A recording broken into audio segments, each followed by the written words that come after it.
안녕하세요. 와, 참, 올해 끝달이 되었습니다. 달력 마지막 장을 하루하루 채워갈 때 느낌, 괜히 뭐 있죠? 겨울바람이 분위기 잡는데 한몫하는 것 같아요. 제가 학교 오고 가면서 보니까 길가에 뿌리 내린 묘목의 잎이 퍼렇게 질렸더라고요. 뭔가 저물어가는 느낌, 잃어가는 느낌이 강한 요즘입니다. 어떻게들 지내세요? 저는 최근에 사랑니를 뺐어요. 제 사랑니는 주인을 잘못 만나서 받아야 할 관리를 못 받고 지내왔어요. 가만두면 충치가 심해질 우려가 있다더라고요. 안 빠지겠다고 버티던 치아를 애써 떼놓고 보니 하도 싱숭생숭해서 집으로 가지고 돌아왔어요. 얼른 봤을 때는 발치 과정에서 흐른 피가 응고된 것인가 싶었는데 윗면이 정말 벌레 먹은 것처럼 까맣게 덮였더라고요. 칫솔로 닦고 바늘로 긁어도 지워지지 않아서 이것이 말로만 듣던 충치로구나 알게 되었습니다. 어디 두기 뭐해서 제가 돌보고 있는 작은 다육이 화분에 살짝 꽂아뒀어요. 예, 작은 화분에 담긴 초록 다육이, 그 여백에 까맣게 삭은 사랑니 2개가 콕콕 박혀 있는 겁니다. 그려지시죠? 방에 있으면 그 작은 죽음과 작은 생명을 번갈아가며 물끄러미 보게 됩니다. 불멍과는 또 다른 매력이 있어요. 대충 붙잡아 보자면 이런 상념이 듭니다. 이 치아가 미리 경험하는 나의 해골이구나. 날이 저물어 졸음이 밀려오듯이 내 삶에도 언젠가 끝이 이르러 올 터인데, 그렇다면 사는 날 동안 무엇을 피워내면 좋을까? 끝이 있는 인생에 어째서 희망을 품게 했을까라는 노랫말도 생각나고요. 작은 내 삶에 무엇을 피워낼 것인가? 무엇을 피워낼 수 있나? 요즘은 걸으면서도 그 생각뿐이네요. 여기 어른들께서 많이 앉아 계신데요, 답은 찾을 수 있는 질문인지 궁금합니다. 어때요? 이거 찾을 수 있는 질문인가요? 이 시간 이 질문들에 대한 실마리가 풀리기를 바라면서 정복자의 기도라는 제목으로 말씀을 나누려 합니다. 여호수아서의 말미에는 이런 기록이 있어요. 정복과 건국의 역사를 일단락하는 말치고는 시원치 않습니다. 24장 31절이에요. 여호수아서 24장 31절을 보겠습니다.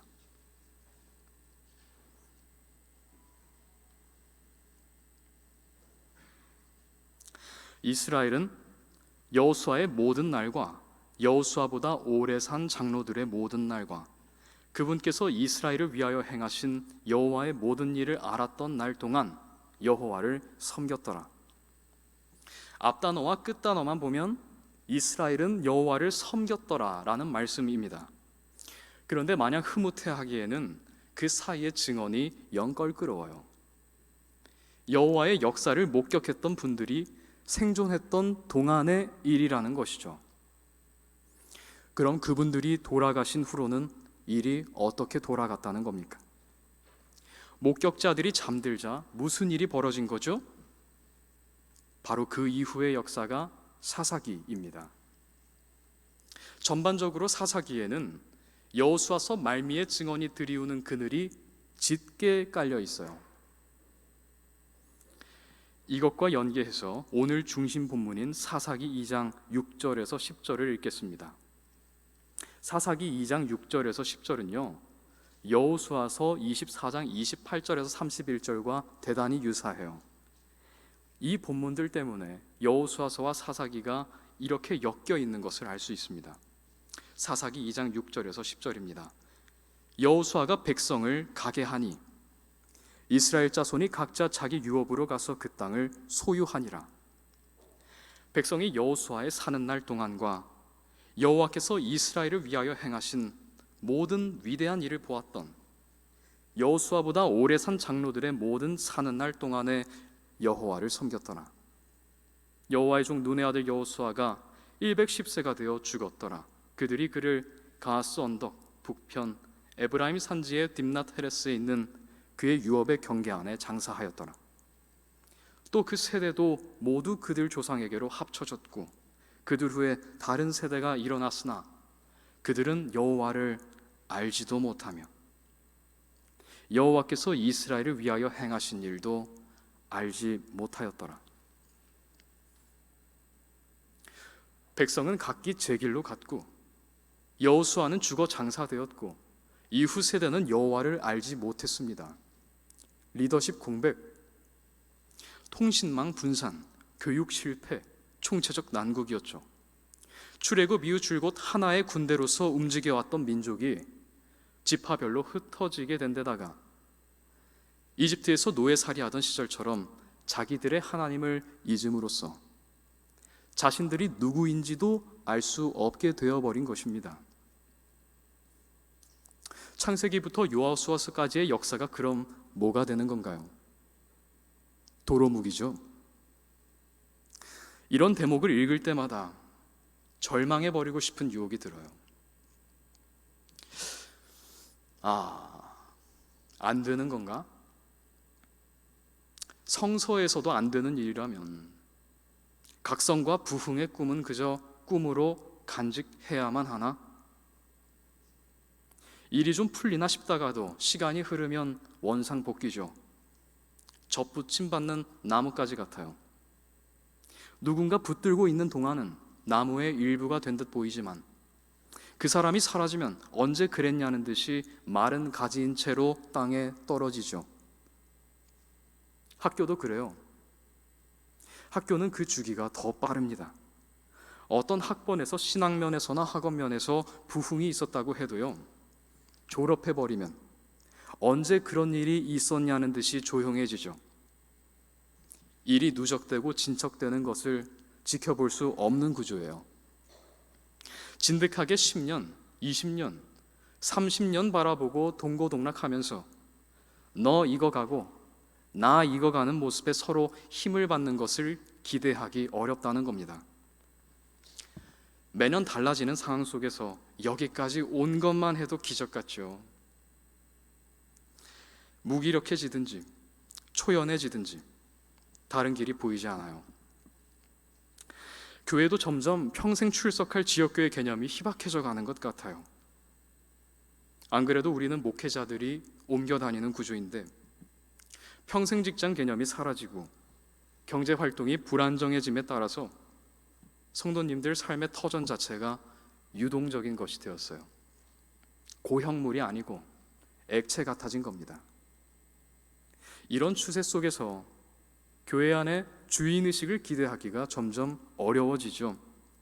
장애물이 놓여 있든지 풍파가 닥쳐오든지 얼마간의 단단함과 맷집을 가지고 돌파할 수 있어야 할 텐데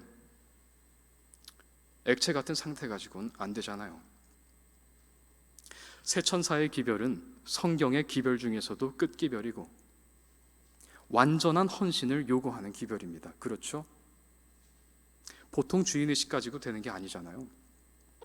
그런데 지금 그 기별을 온몸으로 살아내며 전파를 위해 최일선에서 수고하고 계신 분들을 어디에서 찾을 수 있습니까?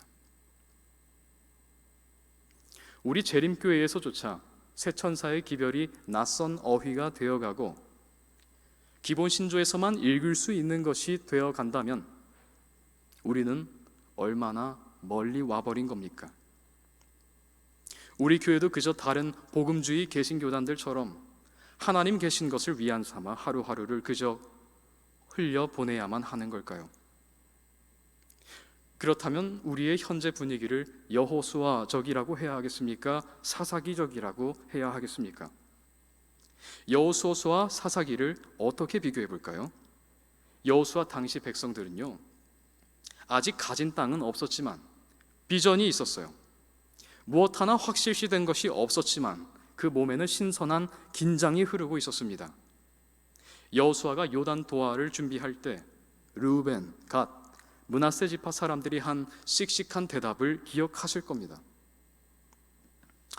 당신이 우리에게 명령하신 모든 것을 우리가 행하고 당신이 우리를 어디로 보내든지 우리가 가리이다. 우리가 모든 일에 모세에게 경청했던 대로 우리가 당신에게 경청하겠으며 오직 여호와 당신의 하나님께서 모세와 함께 하셨던 것 같이 당신과 함께 하시기를 원하나이다. 누구든지 당신의 명령을 거역하고 당신이 명령한 모든 일에서 당신의 말에 경청하지 아니하면 그는 사형에 처하리니 오직 강건하시고 담대하소서. 여호와의 종에게 굳게 결합된 용사들의 기백이 느껴지지 않나요? 그냥 여호수아서 1장에서 11장까지를 쭉 읽어버리고 싶은 마음이에요. 너무나 씩씩하고 아름다워서요. 그런 정신을 이 시대에서도 찾고 싶었어요. 반면에 사사기의 백성들은요, 땅을 얻은 지 얼마 되지 않아 비전을 잃었어요. 너무 일찍 축배를 터뜨리고 맛보기로 주어진 땅에 안주하려 들었죠. 더 큰 그림과 장기적인 추동력을 잃고 그들이 정복했어야 할 사람들과 더부살이를 시작했습니다. 왜 그랬나요? 그들 중에 여호와의 마음과 통한 자가 없었기 때문입니다. 그들에게 주시고자 하셨던 온전한 선물 대신 부분적인 조각난 선물을 받고는 안착하려 들었어요. 아무것도 없던 시절에는 전심전력을 내던 사람들이 그럭저럭 살아볼 만한 것도 같은 여건에 처하니까 무기를 놓아버린 겁니다. 그러니까 어떻게 됐어요? 다윗 시대와 같은 휘황찬란한 시대가 일찍이 이르러 왔을 수도 있었는데 구질구질하게 자기들이 쫓아내지 못한 민족들에게 지장을 받으면서 결국 인근 민족들에게 압제를 당하기에 이르렀습니다. 계속적인 공격이 최선의 방어라는 말도 있잖아요. 지금과 같은 군사통신망이 확립되어 있지 않던 시대예요. 중앙관리가 어렵습니다. 지파별로 지방자치를 해야 해요. 가나안 땅에 허리를 끊고 들어가서 남방에 이어 북방 세력에게까지 주요 전면전에서 승리를 거뒀어요. 그러나 여전히 각 지파는 유업으로 분배받은 땅에서 세세한 정복을 완수해야만 했어요.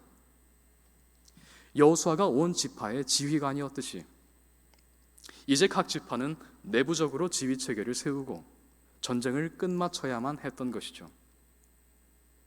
하나님께서 이렇게 하도록 하신 것은 요단 저편에서 여호수아가 느꼈던 두려움과 책임에 모든 지파의 우두머리들을 참여시키셔서 전쟁의 주인이신 여호와 그분을 바라보게 하려 하심이었습니다. 전쟁을 통한 확실한 제자훈련 계획이었죠.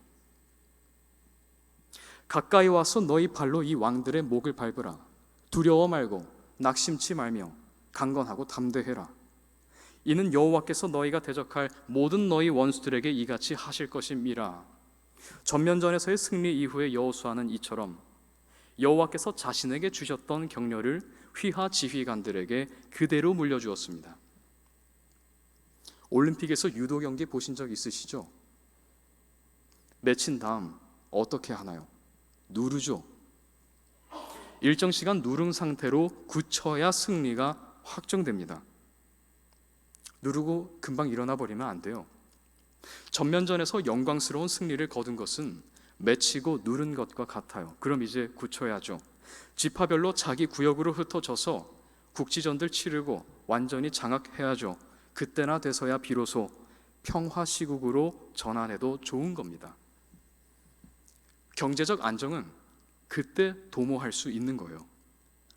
아모리인 다섯 왕의 목을 밟았던 대장들에게 그 장면은 잊힐 수 없었을 것입니다. 사기가 충만했겠죠.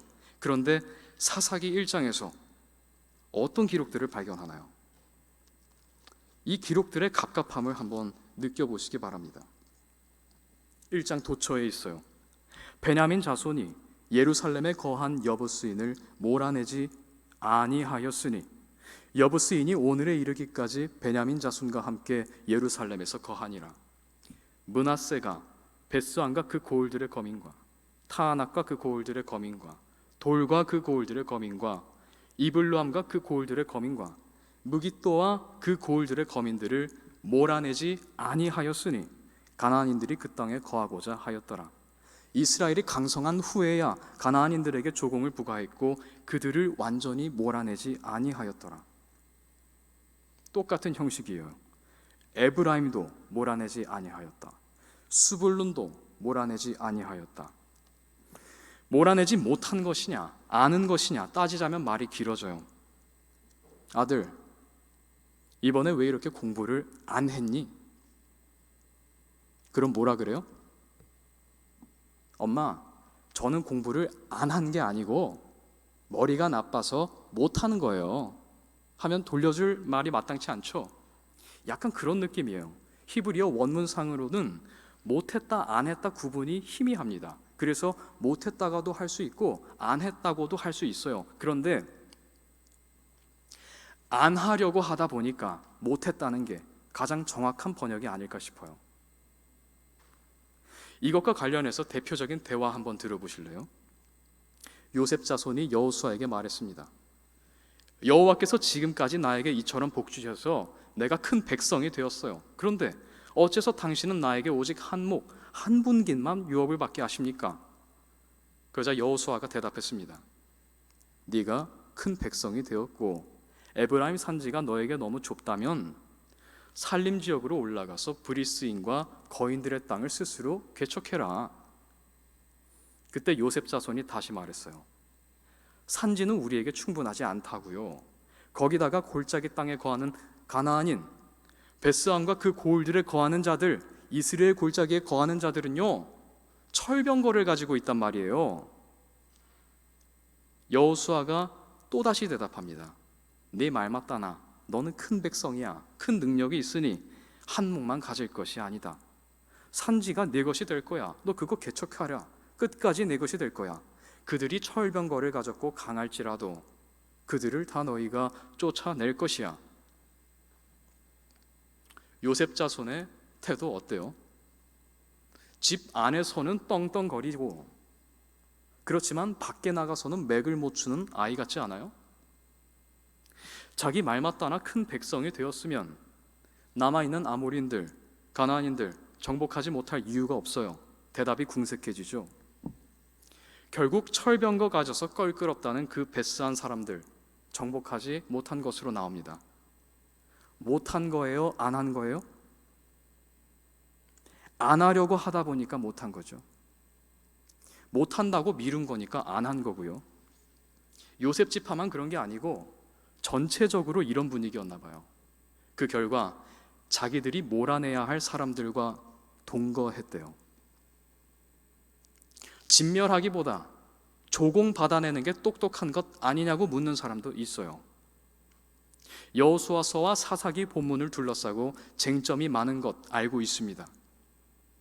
휴머니즘적 온정을 발휘해서 가나안 원주민들을 존중하고 공존과 상생을 추구해야 한다고 생각할 수도 있어요. 그렇게 생각하는 분 계신가요? 그러나 우리가 분명히 해두어야 할 것은 모든 사람에 대하여 오래 참으시는 하나님께서 일단 선고하신 심판에 대해서는 어느 누구도 불의를 찾아내지 못하리라는 것입니다. 이스라엘은 거기 약탈자로 간 거 아니에요. 하나님 심판의 도구로서 간 것입니다. 아모리 족속이 죄악의 잔을 채웠고 나는 부패해가는 내 땅을 도로 찾아서 너희 이스라엘에게 주겠다. 전면전에서 내가 너희를 위하여 싸웠던 것처럼 국지전에서도 너희를 위하여 싸울 거야. 어때요? 전쟁의 명분과 승리의 보증이 이보다 확실할 수가 있나요? 이런 상황에서 사사기 1장과 같은 기록이 펼쳐진 것입니다. 아셀도 몰아내지 못하고 납달리도 몰아내지 못하고 혹은 아니하고 단자손은 심지어 아모리인들에 의해 산지로 밀려나기까지 합니다. 노장 갈렙이 살아있던 유다 지파와 그와 더불어 올라갔던 시므온 지파 빼고는 대개 이런 식이에요. 성경의 기록과 반대되는 상충되는 것처럼 보이는 빈약한 고고학적 증거들에 기대어서 성경을 의심 어린 추론으로 뜯어보기를 좋아하는 분들이 계십니다. 그분들은 여호수아서의 정복 기록과 여기 이 사사기 1장의 기록도 분리해서 보고 싶어 하세요. 여호수아서의 영광스러운 정복 기록은 후대에 삽입된 것이고, 실은 이스라엘이 약탈자들처럼 가나안에 슬그머니 들어와서 야금야금 자리 잡고 살았다는 식이죠. 이런 식의 해석은 이스라엘 자손들의 어정쩡한 태도에 합리적인 변명을 제공합니다. 떠돌이들이 무슨 수로 이미 거기 자리 잡고 살던 사람들을 쫓아낼 수 있었겠냐는 것이죠. 성경을 그런 태도로 대하니까 하나님의 마땅한 진노도 본문 안에서 이해가 안 되고, 구약의 하나님을 변덕스러운 신으로 오해하는 겁니다. 이런 소위 색다른 시각에 대항해서 성경에 대한 시각을 보수적으로 지켜온 것이 우리 교회예요. 정말 이런 보수적인 신앙 전통이 보수적이라고 말할 것도 없이 계속해서 이어졌으면 좋겠어요. 성경을 찬찬히 보면 그렇게 이해할 이유가 조금도 없잖아요. 여호수아서 11장 23절에 여호수아가 여호와께서 모세에게 말씀하신 모든 것대로 온 땅을 취하였으니 여호수아가 자기들 지파의 구분에 따라 그 땅을 이스라엘에게 유업으로 주었더라. 그 땅의 전쟁이 그치니라. 전쟁이 그쳤다는 선언이 분명 나와요. 그러면서도 13장 1절에서 2절 상단부의 기록도 같이 나오죠. 여호수아가 나이가 많아 늙으니 여호와께서 그에게 말씀하시기를 너는 나이가 많고 늙었으나 아직도 차지할 많은 땅이 남아 있도다. 아직도 남은 땅이 이러하니. 그리고 6절을 봐주십시오. 내가 그들을 이스라엘 자손 앞에서 쫓아낼 것이라. 너는 내가 너에게 명한 대로 그 땅을 얼마씩 분할하여 이스라엘에게만 유업으로 줄지니라. 분리시킬 이유가 없어요. 전쟁은 그쳤습니다. 이스라엘을 대적하여 자기 혀를 놀리는 자가 아무도 없다고 했어요. 그러면서도 정복한 땅 구석구석을 장악하기 위해서는 그만한 개척이 필수적이죠. 남아있는 전투들은 후속적 수습에 불과합니다. 아직 차지할 땅이 여전히 남아있지만 큰 전쟁을 싸워주신 여호와께서 작은 전투들에서도 싸워주실 거라는 거예요. 그러면 무엇이 변명거리일 수 있었겠습니까? 그런데도 여호수아서에 보면 땅 분배받으려고 제비 뽑은 기록만 있고 남은 전투들을 위해 지휘관들을 세웠다는 기록이 없어요. 무슨 뜻일까요? 아직 행사 끝나지도 않았는데 일꾼들이 회식하러 가버렸다는 거예요. 황당하죠? 남은 전투는 주먹구구식으로 치른 것 같아요. 아무리 그래도 무기 들고 목숨 걸고 나서는 전투인데 지휘체계가 잡히지 않고 원만하게 작동하지를 않고 있는데 누가 선뜻 나서서 여호와의 큰 그림을 완성하려고 하겠어요? 너도 나도 일단 받은 땅이나 차지하려고 달려들었겠죠. 이미 받은 비전을 고수할 리더들이 없으니까 출애굽과 입가나안의 역사가 용두사미로 흐지부지 된 것입니다. 결정적으로 여호수아서와 사사기는요, 기도가 달라요. 여호수아서에서는 정복자의 기도가 드려집니다. 사사기에서는 문제 해결에 급급한 기도만이 있을 뿐이에요.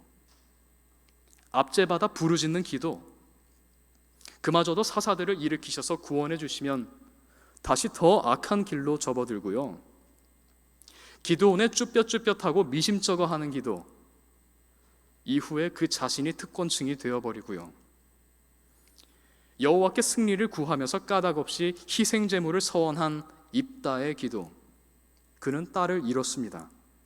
자기 정욕대로 행하다가 사사롭게 복수할 힘이나 구한 삼손의 기도, 그의 사사사역 이후에 무슨 열매가 남았습니까? 이들 사사열전은 그들 조상들이 닦아놓은 길과 비교해 볼 때 너무나도 비루한 역사죠.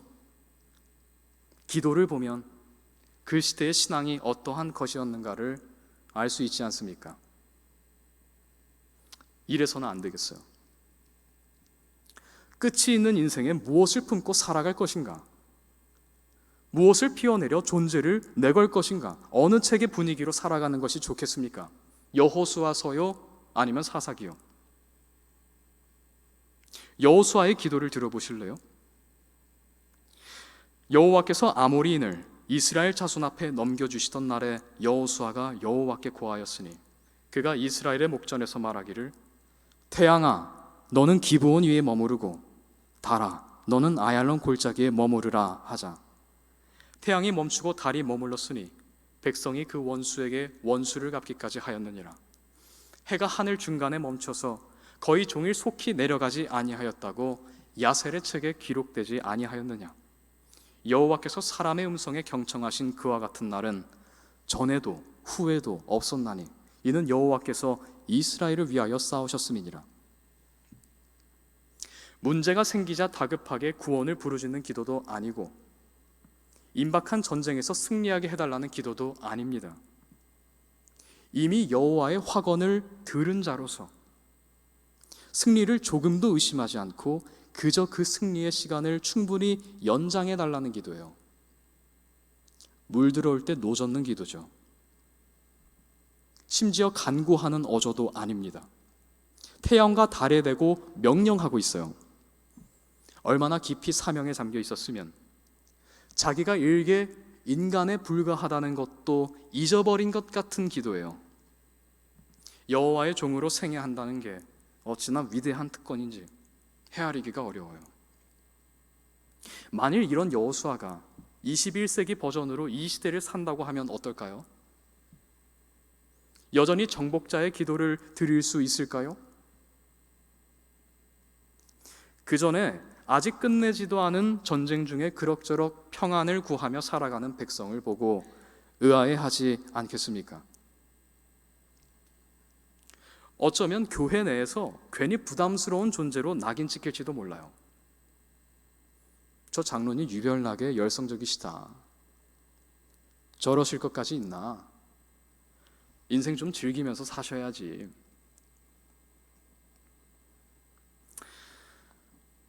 만일 어떤 공동체가 정말 사사기적 영적 상태에 있다면 사사기의 전개와 결말이 기다리고 있을 것입니다.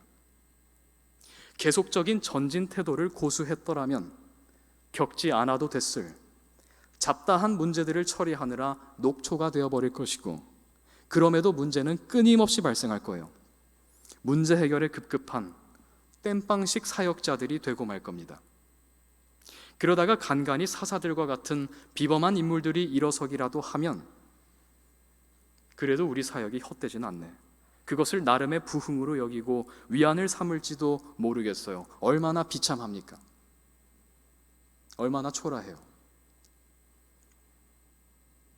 어른들이 들려주신 이야기에 따르면요, 인생 정말 짧대요.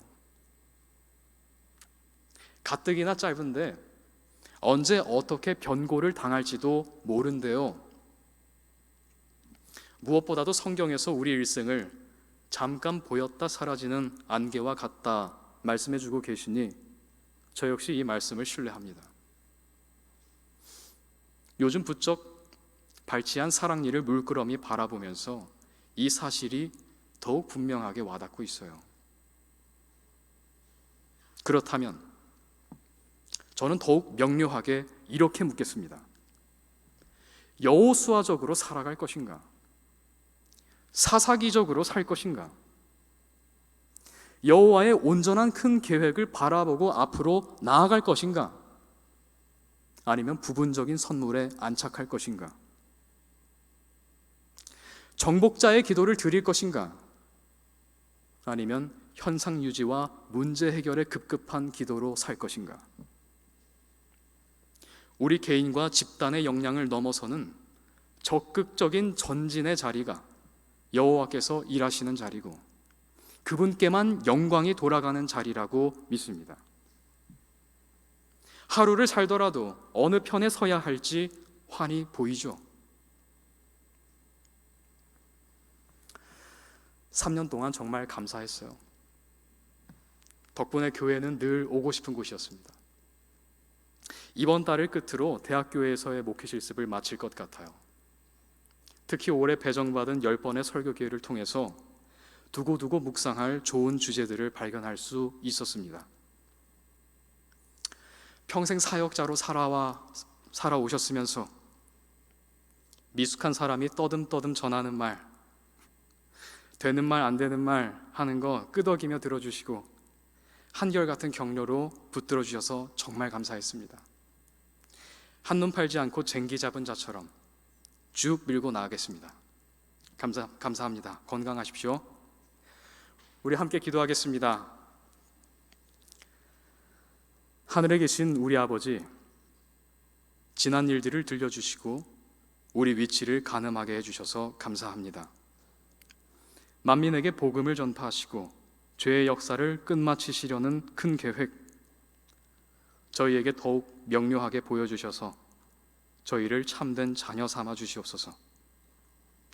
대학교회가 한국재림교회의 친정으로서 늘 하나님의 마음에 합한 기도를 드릴 수 있도록 말씀에 더욱 가까이 붙들어 주시기를 예수님의 이름으로 기도합니다.